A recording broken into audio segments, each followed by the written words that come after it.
Kelly's Eye, brought to you by Ellis Brown Architects. Peter, at one of the busiest junctions in the Isle of Man, what's Kelly's Eye looking at today? Well, I think it's more a case of hearing than seeing, because we try to avoid traffic wherever we go, and here we are, as you say, at the busiest junction. We're down at the Quarterbridge, and if you point that towards some of the cars, they'll slow down, you know.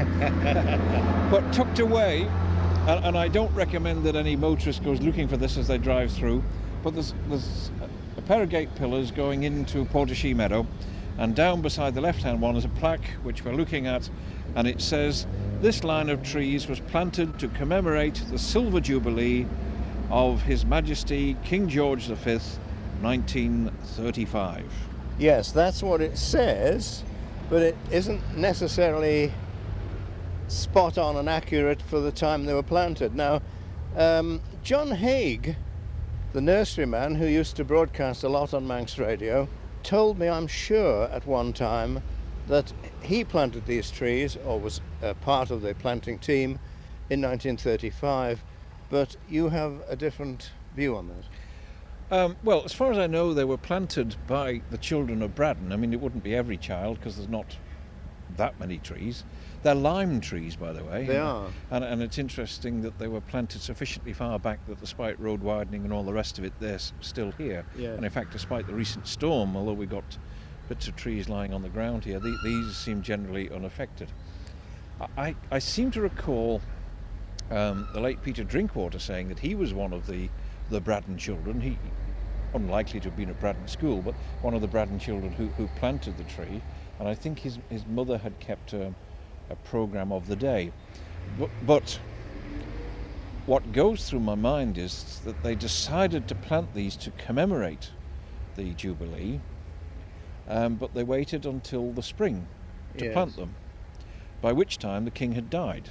That's right. Yeah. Now, this I'm going to have to check on. I suppose if we look at the logbook in Braddon School, that would tell us children went to plant trees or whatever, or indeed the local newspapers may have covered it as well. I have spoken to a lady who was with the planting team. Somewhere hidden away in my papers is a note of her name, and also I think Peter Farrant was among the children as well on that particular day.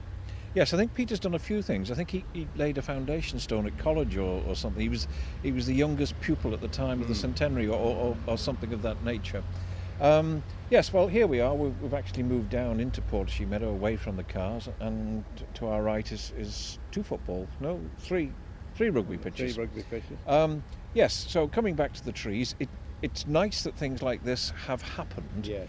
It's even nicer that they have survived, because one occasionally sees in the press that WI plant a tree, or somebody plants a tree in memory of this, that or the other.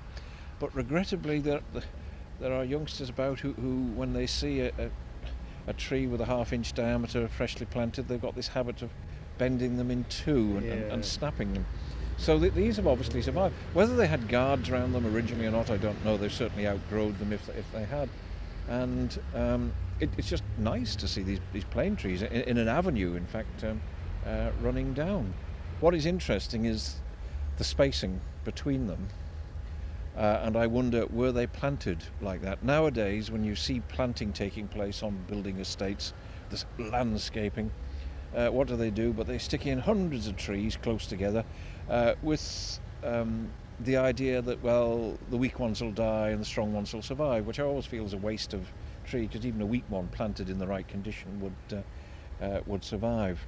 We are losing trees. If you drive out from Ramsey out through Lozère, of course, you had these marvellous big, sometimes chestnut trees in the fields, and every time there's a storm we lose another one, and while some of them are being replaced, it's going to take 100 years before it looks the same.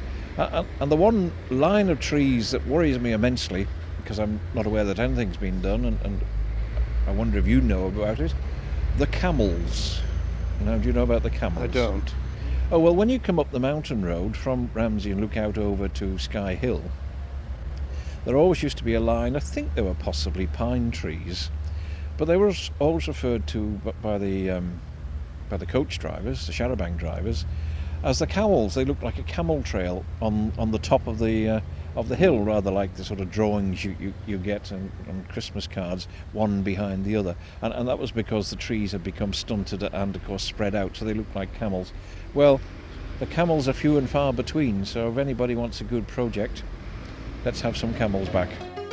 Many of the most iconic buildings around the island have been designed by Ellis Brown Architects. Keep up with Ellis Brown today on Facebook or via ellisbrown.in.